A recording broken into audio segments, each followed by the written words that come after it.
Hi guys! Welcome back to my small channel. For today's video, magluluto ako ng ube kalamay. So tara guys, simulan na nating magluto. Una muna nating lutuin tong latek. Ayan, ilagay na natin ang kakang gata.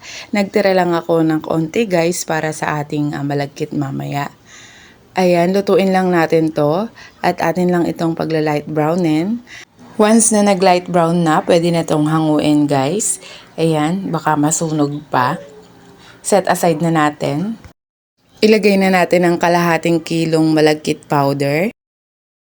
Isunod natin yung pangalawang gata. Haluin lang natin.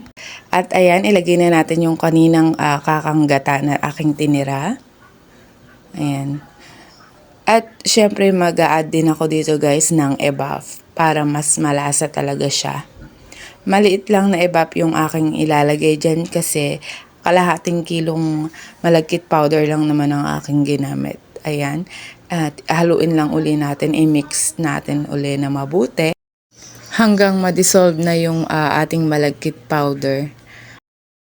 Kapag na-dissolve na natin, pwede na nating ilagay ang ating ube condense. Nga pala guys, hindi na ako mag-a-add ng asukal dito.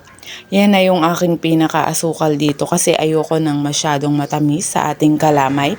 Pero nakadepende pa rin yun guys sa inyo kung gaano karaming condense ang inyong ilalagay or gaano karaming asukal ang gusto nyong ilagay. Kanya-kanya naman tayo ng panlasa. At ayan guys, pwede na natin isalang sa mahinang apoy lang para hindi siya agad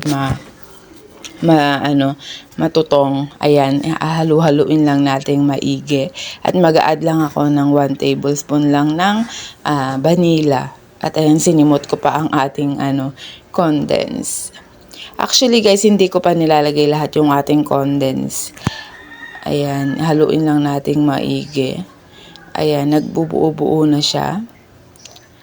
Sa paghahalo nito, kailangan talaga matyaga ka kasi talagang mahirap maghalo. Kailangan ipako natin mo to. Masarap kasi sa kalamay talaga yung makunat. Pero mas maganda sana kung sa non-stick pan ko ito na inailuto. Sayang wala akong non-stick pan. Sayang kasi yung mga dumidikit-dikit sa kawali. Sa pagluluto ng kalamay ube, pwede kayong gumamit ng kamote or yung ube yam talaga. Talagang yon ay ginagamit talaga sa paggawa ng kalamay. At mag-a-add pa ako ng more ube condensed milk dahil medyo matabang to guys. Kaya kailangan ko pang magdagdag. At atin lang uli itong haluing mabuti para makombine mabuti yung ating ube condensed milk sa ating kalamay. Masarap din sana guys kung gagamit tayo dito ng dahon ng saging. Doon natin siya ilalatag kaso wala tayo dito. Kaya sa plato na lang. At mag-a-add lang ako guys ng mga 2 kutsarang margarine dyan. Ayan, para mas masarap ang ating ube kalamay. Kayong bahala kung gaano karaming margarine or butter ang gusto nyong ilagay. At talaga namang napakakunat na nito guys. Nakita nyo naman, talagang dikit na siya sa kawali. Kailangan talaga mapuwersa ka. Talagang lumalaban siya Napakakunat niya. At ayan guys, pwede na to. Luto na ang ating kalamay ube.